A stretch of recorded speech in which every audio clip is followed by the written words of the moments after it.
taalibe yi maa ngi leen di nuyu te di leen siyaar te jiital ci nuyoo bi ak siyaar bi suñu kilifa kër gi muy sëñ Cheikh Diaw di ñaan mu yàgg fi lool te wér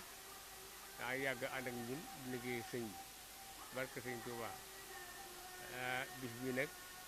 bis la boo xam ne yaakaar naa ne duñ ko fàtte mukk ndax bis bu réeréeréer mooy bis bi nga xamee ne sëñ Cheikh Ahmadou Mbacké Gaynde Fatma ñëwoon ne fii di nemmeeku si du biyam bu mag ba di muy saadix ba bàyyi sëriñ Diaw Mansour muy bis boo xam ne moom bis bu mag a mag a magal ñu di ko magal boobu ba nëgëni ndax sëñ Cheikh Ahmadou Mbacké Gaynde Fatma dafa daa doonoon koo xam ni bàyyi sëriñ Diaw daa xiroon ci moom lool bu yëmaliwu ko woon ak kenn sëñ Cheikh Ahmadou Mbacké itam bëgg na bàyyi sëriñ Diaw bëggeel goo xam ne daanaka mën naa leen la ñu yëmaliwu ko kenn te loola nag daa doonoon loo xam ne mu cosaan la lu mag a mag la ndax ma nga tàmbalee woon ca Cheikh Moustapha Karim ndax Cheikh Moustapha de moom waxoon na bàyyi sëriñ Diaw ne ko sa kër gii de dugal naa ji sama daxa dugal koo xam ne dugalu ma ko ci genn kër kon nag loola daa doon loo xam ne lu yàgg la si Cheikh Moustapha la tàmbalee ba nëgën ñu di ko léegi ba dee ba jëmmi jamono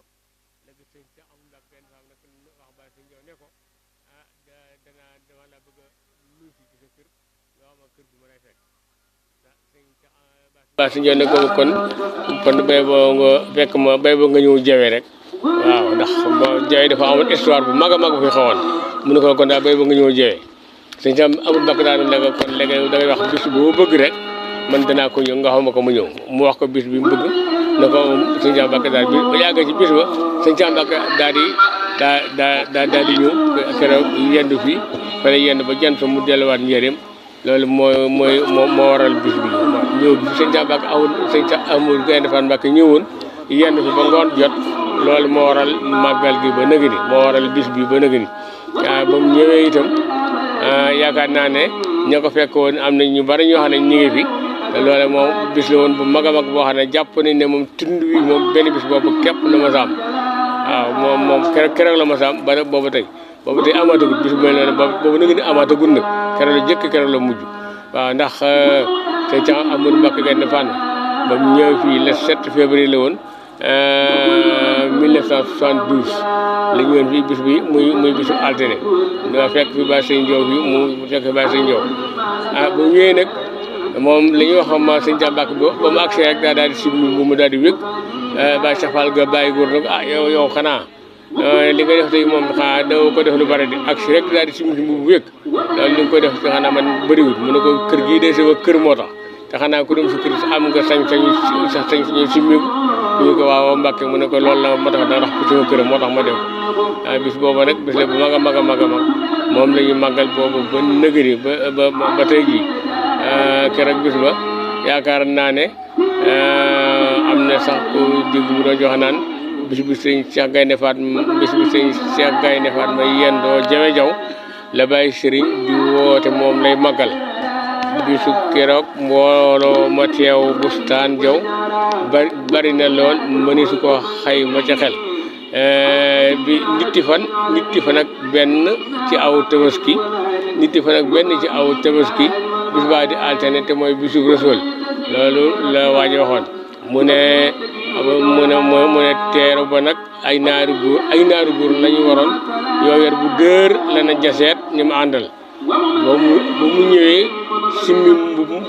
simmi daraaja wékk loolu moom na jawe gi ba mu ñëwee simmi daraaja wékk na jawe gi def naa ko moos ci sama xol loolu sëñ Cheikh Mbacké Gaynde Fatma waxoon waxee la ba noppi bàyyi si Diaw daal ne bàyyi sa nga ne foo ma mas di fekk ci kër yi ak daara yi fii moo ci gënal bisu keroog maanaam mu ne ko ba may ànd ak yow tund wi ñëpp dañoo waxoon ne doo ma xam kon nag tey jii boo ñëwee yendu fekk ma fii yendu fi yaakaar naa ne wax jooju kon dàqu na loolu muy lu wér kon bi loola moo waral bis bi ba nëgë ni ñu ne ko màggal ba suñu di ko màggal ba ni mu ñibbee àjjana sëñ Cheikh Diaw moom it yàlla na fi yàgg te wér mu yor bis bi di ko màggal moom it na ko wajuroo daan màggale mu di ko màggal noonu di ko taxawoo noonu ba seen bisu tey jii ñu ñaan mu yàgg fi lool te wér te yàlla mu yàgg liggéeyal sëñ bi ñu yàgg ànd ak moom ci barke Sëñ Tuubaa ak Cheikh Moustapha loolu daal xam naa mooy li nga xam ne mooy lu waraloon bis bi waaye nag moom daa gannaaw yàlla dogal na nag yéen ñëw ngeen yéen itam ñoo ngi sant yéen ñëpp ñoo ngi leen sant di leen gërëm ndax moo wax dëgg yàlla pasté bi mat na ko lépp mat na ko kon nag yàlla yàggal taxawaay bi te yàgg noo booleeg Sëñ Cheikh ñu ànd ak moom di liggéey sëñ bi rek barke Sëñ Tuubaa ak Cheikh Moustapha waaw jërë ngeen jëf wasalaamaaleykum wa rahmatulah wa barakaatuh